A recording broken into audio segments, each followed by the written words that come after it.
I'm joined now by the director of the Kansas State Veterinary Diagnostic Lab, Jamie Retallick. Director, thank you so much for joining us this Thursday morning. Thank you for having me. We really appreciate your time here today. Now, you oversee the state's only public diagnostic veterinary lab, serving everyone from pet owners to zoos and livestock producers. For those that haven't heard of this statewide resource, how do you describe it? We're very diverse, would be my first thing, with a wide clientele. We have 13 different sections, serve over 213 species, and about 120 people.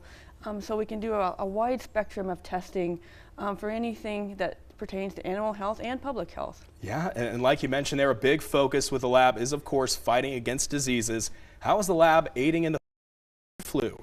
We were probably doing testing for that every day. We were involved in wild bird surveillance, routine outbreak testing in commercial flocks and backyard flocks, and for movement testing in dairy. Wow, very involved here locally. Additionally, there's a disease that a majority of the world sees outside of the U.S. that impacts cattle and swine. That's foot and mouth disease. Can I have you talk a little bit about the work the lab is doing to keep that illness and other foreign animal diseases away from Kansas soil? We work very hard with our state veterinarians at the Kansas Department of Agriculture doing investigations, because there are 4 other diseases that look like that.